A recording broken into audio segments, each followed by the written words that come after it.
Heat around the equator. Hot summers in the Mediterranean. Spring, summer, fall, and winter in New York. Snowstorms in Greenland. And icy temperatures at the South Pole. The global climate can be divided into multiple zones. Here, a range of factors come into play. Among the most important is the sun. Depending on the position of the Earth relative to the sun, it heats the land and water more in some places and less in others. In this process, warm air rises while cold air sinks. This results in wind, water vapor, and rain clouds. All this contributes to climate distribution. There is a line around the center of our globe called the equator. The regions surrounding this line are the tropics. Since the sun's rays hit the Earth here almost straight on all year round, days are basically the same length and also just as warm whatever the season. Depending on the altitude, temperatures range between 50 and 0 degrees Celsius. The tropics are home to rainforests with lots of precipitation, where plants grow in abundance, as well as extremely dry regions, such as the savannas in Africa. Adjacent to the tropics are the subtropics. The summers are very hot, but the average temperature of the coldest month remains below 20 degrees Celsius. The subtropics include a number of deserts, as well as the Mediterranean region. Here the summer months are relatively dry, while in winter plenty of rain makes the landscapes flourish. And then there are also regions where every month brings scattered showers.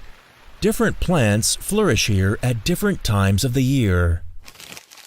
The temperate zone, which includes New York, is defined by the familiar seasons. Winters can be icy cold, with a maximum of 4 daylight hours in some areas. On the other hand, summers are pleasantly warm, with up to 16 hours of sunshine. This zone is primarily home to deciduous, coniferous, and mixed forests. With the subpolar zone, we move farther still from the equator. Sunlight hits the Earth at a very shallow angle here, which is why the days in summer can be extremely long. Temperatures are typically just above freezing, and there is lots of precipitation. By contrast, winter days are very short, and due to the polar easterly winds, really cold with low precipitation. In the subpolar regions, coniferous forests can still be found in some areas. The closer you get to the polar caps, the bleaker and colder it becomes. Now we are left with the polar zones, also known as cold deserts. At the North Pole is the Arctic, with lots of lowland. At the South Pole is Antarctica, with lots of mountains. Almost no plants grow in the polar zones because the conditions are far too poor. In the summer, it stays light throughout the day and night, while in the winter it remains dark for almost half a year. Temperatures rarely exceed 0 degrees Celsius. These climate zones can be divided further, such as into biomes or vegetation zones. The boundaries between climate zones are rather blurred. As a result of global warming, the zones are moving, making all regions warmer and drier. So it's possible that New York may eventually look like this in the future.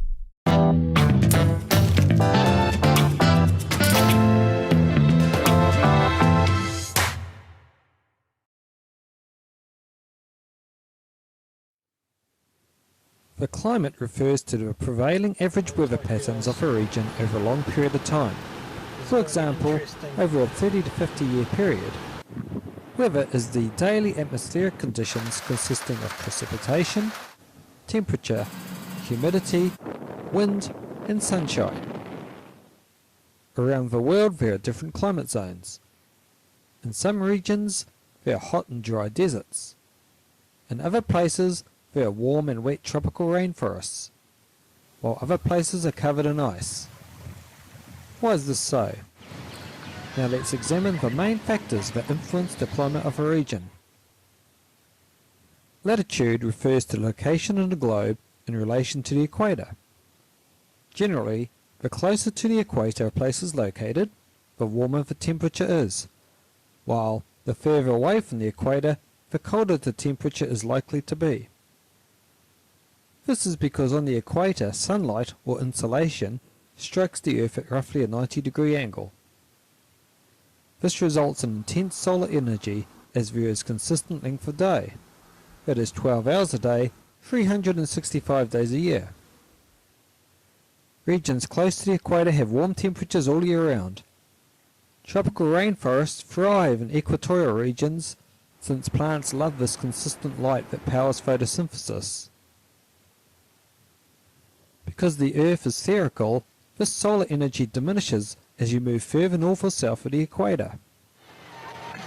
Regions closer to the poles have 4 seasons and very cold winters. Altitude refers to the height of land above sea level. Saturated air cools at the rate of 0.6 degrees Celsius per 100 vertical meters, so at 1000 meters it will be 6 degrees cooler than at the same latitude at sea level. Therefore, high-altitude regions such as the Himalayas will be much cooler than other locations at sea level on a similar latitude such as Shanghai.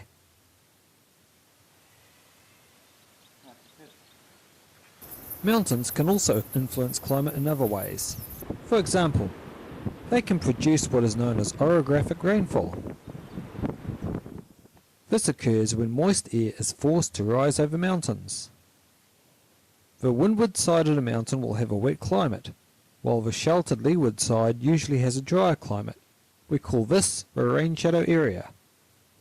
For example, in New Zealand's South Island, the prevailing westerly winds force moist air from the Tasman Sea to rise over the Southern Alps. Most of the rainfall is dumped on the west coast, which has the wettest climate in New Zealand. The climate east of the ranges in Canterbury is dry. Relief features can also cause wind funneling. Cape Horn, for example, is infamous for its winds due to the wind funnel between Cape Horn in Chile and the Antarctic Peninsula. Another windy place affected by relief is Wellington, the capital city of New Zealand. This is due to its location on the Cook Strait, the waterway between the North and South Islands. This tunnel is having the effect of being an artificial wind funnel. It's blowing like crazy here. It's the same effect that you get in the Cook Strait, where the North and South Island are your 2 land masses and the wind is pushed through the Cook Strait. The size of landform and proximity to oceans is another important climatic influence. Small land masses such as islands have maritime climates. Islands have small temperature variations due to the moderation of the climate by the sea. Auckland, in New Zealand for example, has a relatively low temperature variation, being located on an isthmus surrounded by water with a harbour on either side. Auckland's average daily maximum temperature is 23.7 degrees Celsius in February and 14.5 degrees Celsius in July, that is, a range of only 9.3 degrees Celsius. Even on large land masses, coastal lowlands have moderate temperatures all year round, as they are moderated by moisture-laden sea breezes. For example, Sydney in Australia. Large continental land masses such as Asia have extremes of climate. For example, one town in Russia has the largest temperature range in the world. That is a temperature range of 61.8 degrees Celsius. Ocean currents also have a big influence on climate. 70% of this planet is ocean. When an air mass passes over a warm ocean current, the air mass is warmed. When an air mass passes over a cold ocean current, it is cooled. Finally, the world is divided into a series of air pressure systems. Some are high pressure and some are low pressure.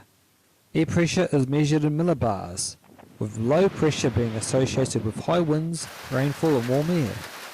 High pressure is associated with clear skies and a greater temperature range, since there are no clouds to block incoming solar radiation during the day and no clouds to stop radiation escaping during the night. There are high pressure areas at the poles and subtropics, and low pressure cells at the tropics and subpolar regions.